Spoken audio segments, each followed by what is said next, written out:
economy. Dr. Ben Spencer.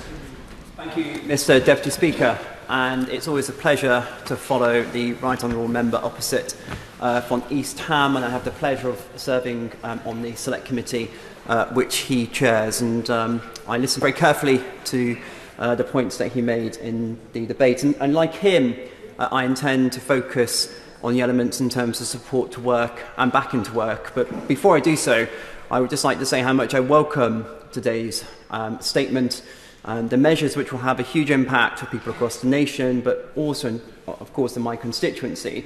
And just to draw out one thing, which for me I think is a huge headline, which is the making permanent full expensing, which is a real game changer going forward for businesses and giving them that certainty of investment.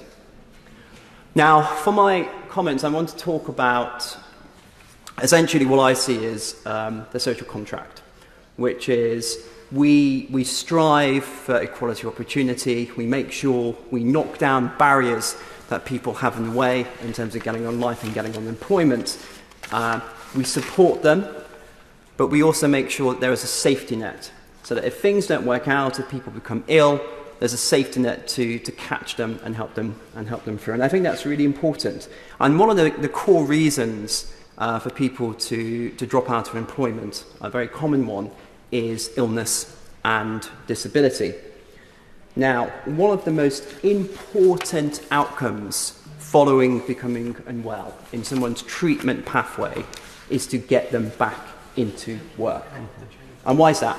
Because work gives agency, work provides opportunity, work is hope. And all of us need stable employment. Although I guess that's a sort of perhaps an important statement which colleagues will be very mindful of in the year out of a general election going forwards. Work gives people a reason to get up in the morning. It provides a structure to the day. It provides opportunity and aspiration to invest in oneself and to invest in one's society, to continue as a citizen in our community. In our communities, work is a core good.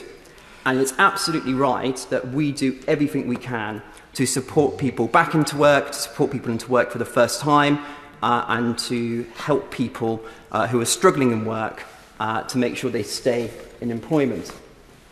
And several measures that we've heard today, I think, are absolutely critical in part of that offering to people from the state. Number one, I want to talk about, already mentioned a moment ago by the Right Honourable Member for East Ham, is individual placement support.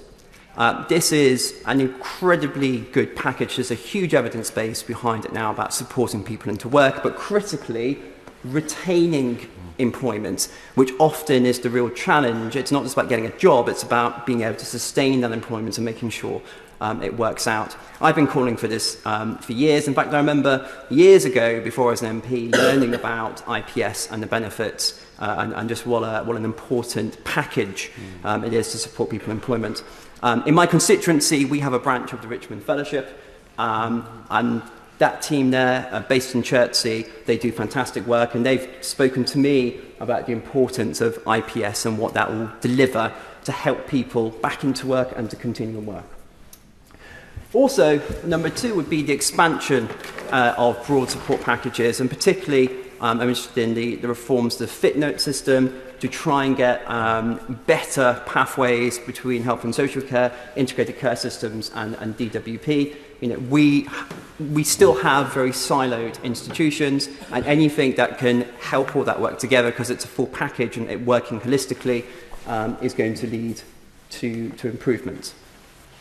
But also, this offering, this social contract which I referred to, is also about fairness. Now, it does remain the case that there are people, and it's a small minority of people who can work but decide not to. All things being equal, can get into work and sustain a job but choose not to.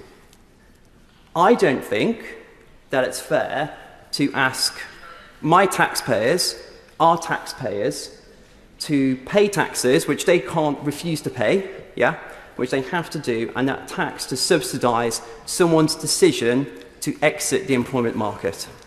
I don't think that's fair, I think what is fair is that we say, hey, we will do everything we can to support you into work. We will provide packages to help you when illness happens.